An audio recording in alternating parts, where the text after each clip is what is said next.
स्कंद माता की कथा। नवरात्रि के 5वें दिन स्कंद माता की पूजा की जाती है। स्कंद माता देवी दुर्गा का 5वां अवतार है। स्कंद माता का नाम 2 शब्दों में मिलाकर बना है, स्कंद और माता, और इसका अर्थ होता है स्कंद की माता। स्कंद का अर्थ है कार्तिकेय, जो कि महादेव और माता पार्वती के पुत्र हैं। माता का अर्थ है माँ, और इसी प्रकार स्कंद माता पार्वती का ही एक रूप है। माँ स्कंद माता की 4 भुजाएं हैं, एक हाथ में कार्तिकेय को पकड़े हुए और उनके दूसरे हाथ और तीसरे हाथ में कमल का फूल। अपने चौथे हाथ में स्कंद माता अपने भक्तों की आशीर्वाद देती है।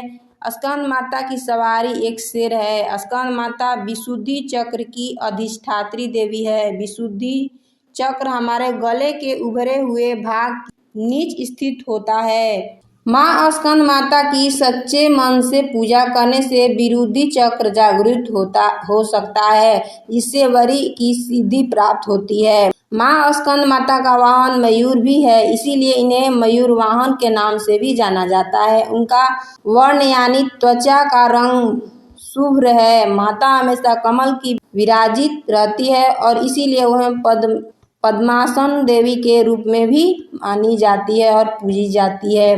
माँ स्कंद माता का मन पूर्ण रूप से अलौकिक और सांसारिक संबंधों से दूर रहता है।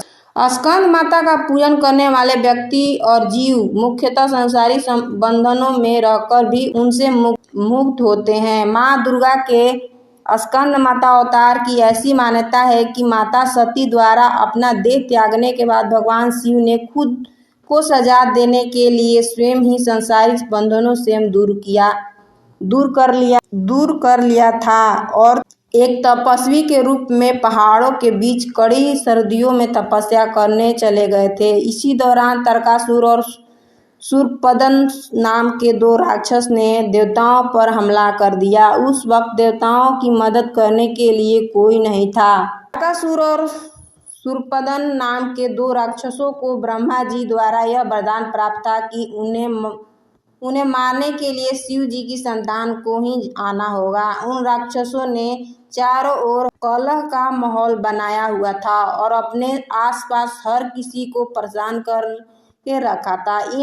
इन दोनों राक्षसों के अत्याचार को देखकर देवतागण भी चिंतित थे। तब सभी देवतागण भगवान विष्णु के पास गए और उन्हें अपना दुख सुनाया, परंतु विष्णु जी ने उनकी कोई मदद नहीं की। विष्णु जी से मदद न मिलने पर देवताओं ने नारद जी के पास जाने को सोचा। उन्होंने नारद जी से कहा कि यदि वह माता पार्वती से भगवान शिव को पति के रूप में पाने के लिए तपस्या करने को कहेंगे, तब शायद भगवान शिव ने उनसे शादी कर ले और उनके मिलने से महादेव की संतान जन्म ले, जो उन राक्षसों का वध कर सके। इसीलिए नारद जी के कहे अनुसार माता पार्वती ने भगवान शिव को पति के रूप में पाने के लिए घोर तपस्या की और उनकी भक्ति से खुश होकर भगवान शिव ने उनसे विवाह करने का निर्णय लिया।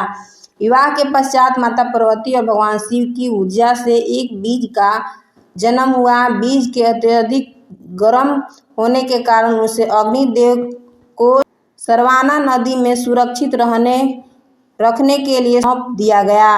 अग्निदेव भी उनकी गर्म सह नहीं पाए, इसीलिए उन्हें उस बीज को गंगा को सौंप दिया, जो उसे आखिर में सरवना झील में ले गई, जहां माता पार्वती पहले से ही पानी के रूप में मौजूद थी और उस बीज को धारण करते ही वह गर्भवती हो गई। कुछ समय पश्चात कार्तिकेय ने अपने 6 मुखों के साथ जन्म लिया। कार्तिकेय जी के जन्म के बाद उन्हें तारकासुर और शूरपदन नाम का राक्षसों का विनाश करने के लिए तैयार किया गया। सभी देवताओं ने मिलकर उन्हें अलग अलग तरीके का ज्ञान दिया और राक्षसों से लड़ने के लिए उन्हें महत्वपूर्ण शस्त्र दिए। आखिर में कार्तिकेय ने सभी राक्षसों को वध कर दिया। इसी कारण माँ दुर्गा को स्कंद यानी कार्तिकेय की माता के रूप में माना जाता है। स्कंद माता के मंदिर पूरे भारत के कई जगह स्थापित है, लेकिन उनमें एक बहुत प्रचलित उत्तर प्रदेश के बनारस में स्थित है। देवी दुर्गा के 5वें स्वरूप में स्कंद माता की पूजा की जाती है। उन्हें अत्यंत दयालु माना जाता है। कहते हैं कि देवी दुर्गा का यह स्वरूप मातृत्व को परिभाषित करता है। स्कंद माता कमल के आसन पर भी विराजमान होती है, इसीलिए इन्हें पद्मासन देवी भी कहा जाता है। कहते हैं कि संतान सुख की प्राप्ति के लिए माता की पूजा के साथ ही उनके मंत्र की आराधना भी विशेष फलदायी होता है। माता की आराधना का विशेष मंत्र ओम स्कंद माताय नमः अर्थात ओमकार स्वरूपी स्कंद माता, जो कि अपने भक्तों को समस्त इच्छाओं को क्षण भर में पूर्ण कर देने वाली है, उनकी चरण में बारंबार नमस्कार है। स्कंद माता की उपासना से बाल रूप स्कंद भगवान की उपासना स्वयं हो जाती है। माँ स्कंद माता की उपासना से उपासक की समस्त इच्छाएं पूर्ण हो जाती है। हमें भी स्कंद माता की शरण प्राप्त हो, यही प्रार्थना करना चाहिए। माँ दुर्गा का स्कंद अवतार हमें यह सिखाता है कि कैसे एक माँ सदैव अपने बच्चे की अच्छाई और बढ़ना सिखाती है। यदि कभी जीवन में बुराई का सामना करने के लिए शस्त्र भी उठाने पड़ते हैं तो माँ अपना पूरा समर्थन देती है। इसीलिए हमें अपनी माँ का सदैव सम्मान करना चाहिए और उन्हें हर चीज़ के लिए शुक्रिया कहना चाहिए। अगर मेरी वीडियो अच्छी लगी हो तो चैनल को लाइक, सब्सक्राइब, दोस्तों को शेयर कर देना। धन्यवाद। राधे राधे।